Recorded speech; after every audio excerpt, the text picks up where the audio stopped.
today's the 27th of January, and in preparation for the General Assembly in about a month's time, I thought we could do a little bit of a walk through the Losman to show people some of the issues that they've been facing, some of the things that we've done over the past 12 months.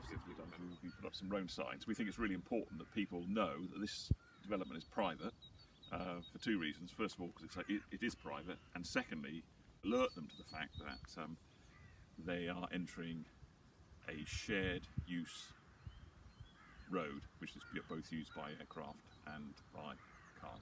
So this is the bin area. The bin area was handed over to us at the handover of June 26th, 2023. It was originally fenced. The fence blew away at some point in the past, and since then it has been unfenced. It became very overgrown in the summer. Sarah, my cameraman, and I came down and we cleared it back to the edges of the concrete area. It now looks reasonably tidy. The other thing that's happened is we've installed locks on the recycling bins, and since the installation of the locks, we've seen probably a 50% reduction in the volume of recycled waste that's been suggests that a significant quantity of flight tipping, or a significant amount of flight tipping, was going on in the past.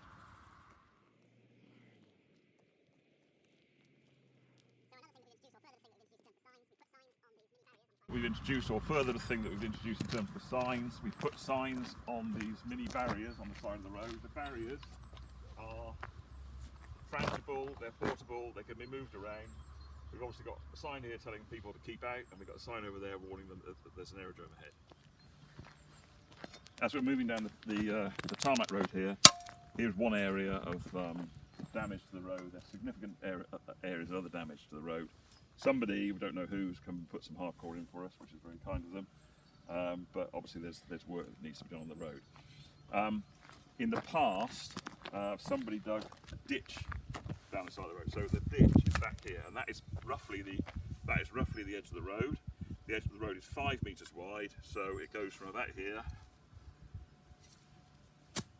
to somewhere over here. And we're using, obviously, only the central part. Important to note that there's significant material on top of the road here, and despite the fact that there's a ditch back here, somehow this material has arrived on the road, and I'm going to refer to that back to that point as we get a little bit further into the Losman.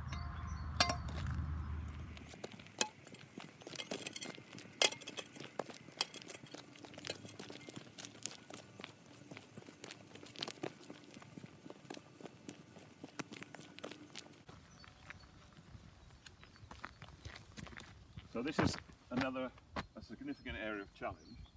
The edge of the road is probably around about here somewhere. Here there is a hole, and it's probably 1.5 meters deep.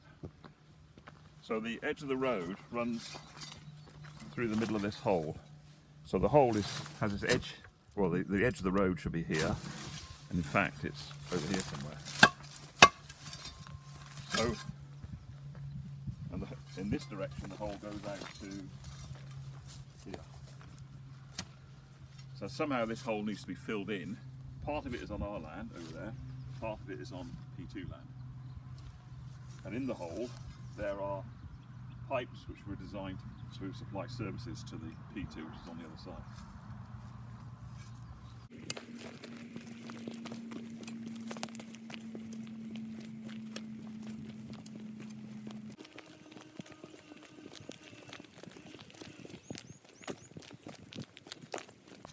This is the fire reservoir. This is one of the items of common equipment that were handed over to us on June 26th as a part of the handover of the Losman.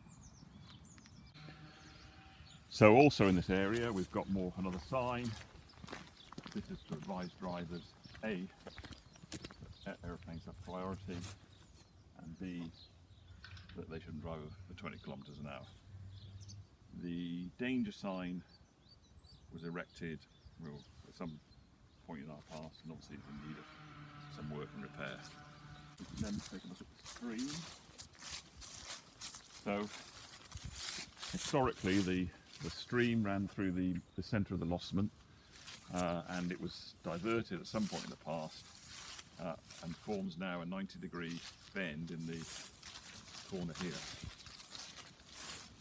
The problem with that is that generates, when there's high water flow through the stream, that generates turbulence in this area between here and the bridge. And as we can see, the stream has grown in width and those banks are collapsing, the banks of the stream are collapsing.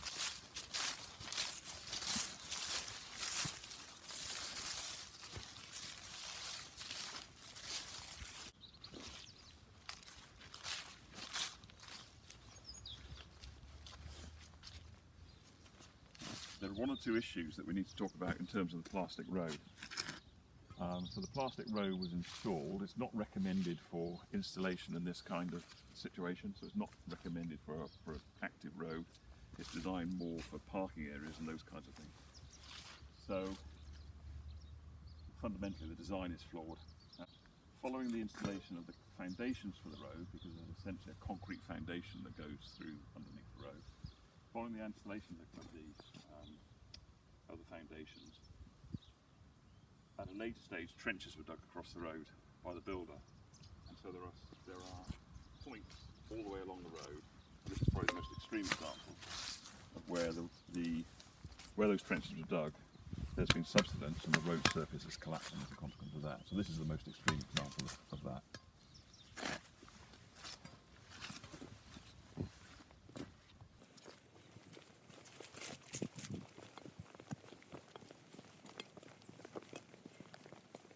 As far as the road is concerned, generally, the first section of the road, the first couple of hundred metres, are the parts that are in the worst condition. Obviously, these parts of the road get more traffic than the parts of the road further down, and they generally get quite badly waterlogged.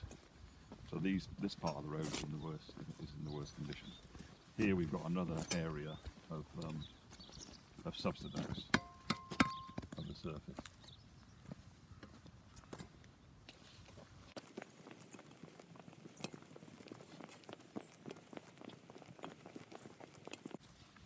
And this is probably a good point to illustrate one of the key challenges, that beneath the road there is a concrete foundation.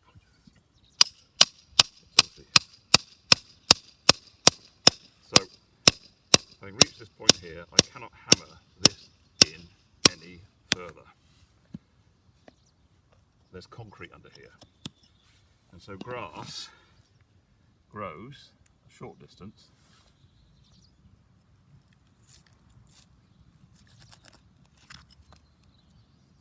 and then it stops. The roots don't penetrate beyond the concrete surface that is underneath. It's just solid. So, no matter what you do, that is the only depth of material that we've got in which to cultivate the grassy surface. And what happens with these areas of road is that when it rains, a puddle forms in this area here, and as vehicles go across, the surface of the tile moves like that. And as that surface of the tile moves, it loosens the earth. There's concrete down there. It loosens the earth, and it pumps water from this area here across to this area over here. So throughout the road we see patches of where we've got holes, we've got no material here, and it's full over here. And the reason is because the water is splashing out and it's carrying material with it.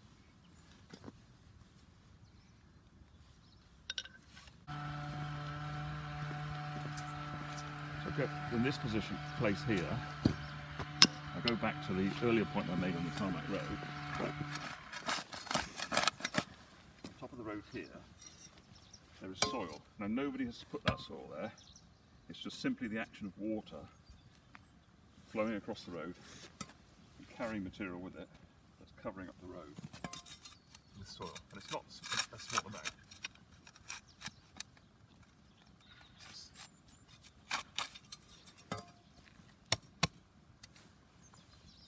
significant volumes of material. And the problem with that is, or part of the problem with that is, that water collects here when it rains, but then can't penetrate in that direction because there's a ridge stopping it. So while water rests on the road, every time a vehicle goes over the top of it, it does a bit more damage. We're now at the north end of the Lossman, and even though this area of road gets very little use, there's only two houses at this point, we've still got significant wear on the surface. And the problem is here is that the water collects under the road in these sort of locations. So every time a vehicle goes over these sections of the road, it moves up and down. And the water that's underneath is being pumped up and dislodging the soil above it. These stones were placed here following the travellers who were camped north up here somewhere, and they were using this as a means of access. We put these stones in the danger sign for pedestrians, and this is in reasonable shape.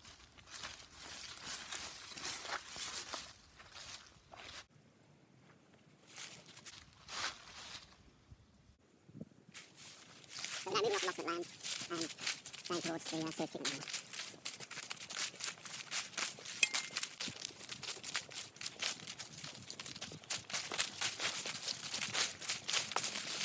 So on the right here, this is the power supply, and there's an electricity meter in here, and we use this meter to monitor the electricity consumption of the sewage treatment, the sewage pumping station, which is up further north here.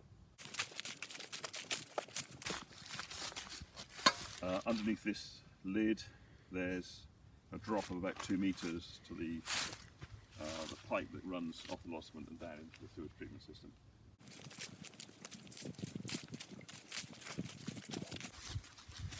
So this is the sewage treatment area of the system. Basically, we've got a system of power supplies and alarms over here. When we came to look at these alarms about 12 months ago, we found that half of the bulbs in these warning lights here were missing, or they weren't working. So those have all been replaced recently. Underneath this lid here is a drop of about 4 meters, and at the bottom of that drop there are 2 electric pumps. So the sewage comes in through a pipe. There's a big filter on the end of the pipe, a coarse filter like a cage. The sewage runs through that first, drops to the bottom of the pumping station, and then it's pumped using 2 pumps, which take it in turn up into the sewage treatment system above us over here. So moving up, it's been through the pumps, it's been pumped up from the area down to my right, in that direction over there. It pumps up into various tanks and what have you in this area. I won't go into too much detail about that. There's a tank over here which contains plastic balls in big sacks, in big permeable sacks. Those should be lifted out from time to time, the tank emptied and the balls cleaned. There's no evidence that that's ever been done. So that's one of the jobs that we need to do. Then moving over in this direction, the sewage comes through to another tank here, and in this tank there is a system known as chasse auger, which are 2 large flexible pipes, a big tank, 2 large flexible pipes with floats on the end, and they're designed to float as the tank fills up. They're designed to float to the surface. When the water reaches a certain level, sewage reaches a certain level, the floats fill with water, and then they drop to the bottom, and then that floods the sand filter, which is off my right. Both of those chasse auger pipes are broken, and that's been known about and was reported to the original owner back in 2020, not been fixed. So the final area of the sewage treatment system is the sand filter. So as the sewage comes out, filters down and eventually drains through into the ditch in the background there, or the stream in the background there. But today is the 28th of January, and I've just come back out to the road just to lay a bit more emphasis on a couple of points that I made yesterday, which I think need a little bit more discussion. This is the road as it's used today. So we've got a wheel tracks here and wheel tracks here, and we're just using that part of the road. The consequence of that is that this part of the road is raised. There's a dip here. This part of the road is raised. There's a dip here, and this part of the road is raised. And then there's another raised portion here, which sits between the road and the stream, which is where it's supposed to drain to. When it rains, these parts fill up with water first. If we carry on driving along these tracks, we're simply eroding this area of the road. So my proposal at the General Assembly is going to be that we've had 15 years of use out of this part of the road. We need to move ourselves to the left and right of the road. So conduire à droite. So when you come into the lotissement, drive on the right. When you go out of the lotissement, drive on the right. And we'll do something to mark the centre line of the road. There have been proposals that we should install a drain here. Well, there are two problems with that. First is, I don't believe that water from here is going to find its way to a drain over there. Secondly, you can't drain water into that stream over there. That is an active stream, and there are rules about discharging water into the stream. So we have some challenges to overcome, but for the time being, one of the proposals that I will make is that we simply drive on the right. So that really concludes the video. I hope you found it informative, and we'll look forward to seeing you at the General Assembly on the 24th of February.